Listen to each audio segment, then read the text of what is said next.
تو میں یہ عرض کر رہا تھا کہ جو تقویٰ ہے نا، تقویٰ لغت میں تو کہتے ہیں بچنے کو، لیکن شریعت میں تقوی کا کیا مطلب ہے کہ جہاں اللہ نے بچنے کا حکم دے دیا وہاں بچنا، اور جس کام کو اللہ نے کرنے کا حکم دے دیا وہ کام کرنا۔ تو میں یہ عرض کر رہا تھا بعض دفعہ کام کا دل چاہ رہا ہوتا ہے اور اس کو کرنا پھر بھی تقویٰ ہوتا ہے۔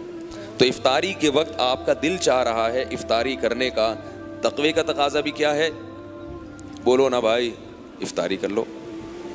یہی شریعت میں جس کو تقویٰ کہا گیا، کیونکہ اللہ خوش ہو رہے ہیں۔ سحری کھانے کا دل چاہتا ہے نا، اس لیے چاہتا ہے کہ نہیں کھائی تو سارا دن پیٹ کمر سے چپکا رہے گا۔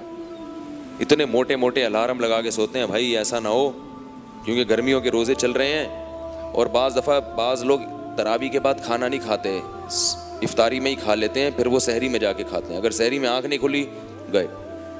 اور یاد رکھو سحری میں اگر آنکھ نہ کھلے تو روزہ پھر بھی فرض ہے، آپ روزہ چھوڑ نہیں سکتے کہ یار اب تو ایکچولی بڑی پرابلم ہو گئی ہے، رکھنا پڑے گا۔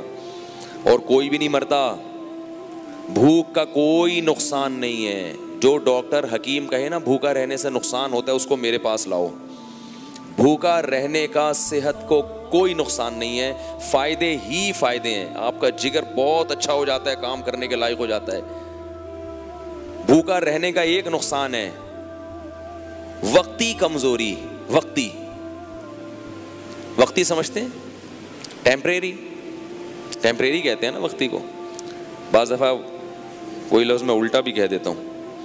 تو وقتی کمزوری، ویکنس، تھوڑے سا مرجھایا ہوتا ہے آدمی، تو وہ وقتی کمزوری کتنی ہی لمبی ہو جائے، 2 نوالے کھاؤ گے وہ چند سیکنڈ کے اندر وہ ختم۔ اب دیکھو ہم روزے میں گرمی بعض دفعہ ہوتی ہے، کہیں کام سے نکلے بغائے ایسے مرجھائے ہوئے، عصر تک عجیب حالت ہو چکی ہوتی ہے، بالکل ایسے جھوم رہے ہوتے ہیں۔ افطاری کے وقت آپ نے کیا ایک پکوڑا رکھا، ایک آدھ گلاس شربت کا یا پانی کا پیا، ایک دم کمر سیدھی ہوتی ہے کہ نہیں ہوتی؟ ایک دم فٹ فاٹ، مغرب میں کیسے اچھلتے ہوئے پریڈ کرتے ہوئے آ رہے ہوتے ہیں، نماز بھاگے ہوئے آ رہے ہوتے ہیں۔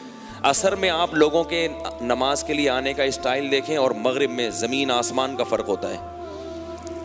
تو یہ 2 نوالے آگ لگا دیتے ہیں جسم میں جا کے، اور اس سے ہمیں یہ بھی پتہ چل جاتا ہے کہ ہمیں اپنے جسم میں انرجی پیدا کرنے کے لیے زیادہ کھانے کی ضرورت نہیں ہے۔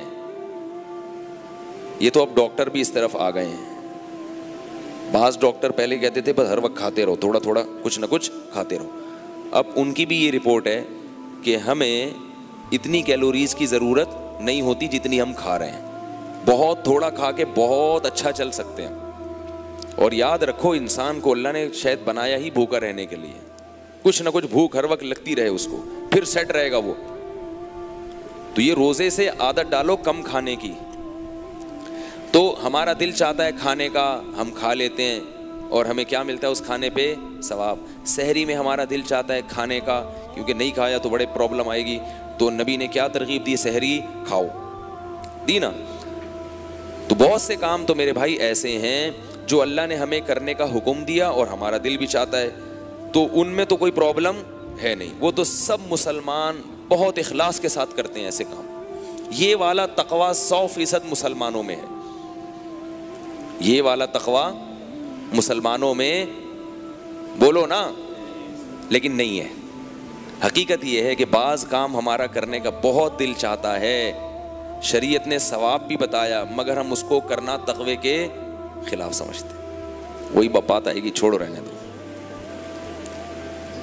4 شادیوں کا ہر مسلمان کا دل چاہتا ہے، لیکن کوئی کر لینا تو اسے کیا کہا جاتا ہے؟ عیاش، عیش پرست۔ اور اگر کوئی خوبصورت لڑکی سے کر لے پھر تو چھوڑتے نہیں اس کو، لوگ بولتے بیوہ سے کرتے نا کسی، یا کسی 60 سالہ بڈھی خاتون سے کرتے تو ثواب تھا۔ او بھائی صرف ثواب ہی نہیں چاہیے اس کو، سمجھ رہے ہو بات؟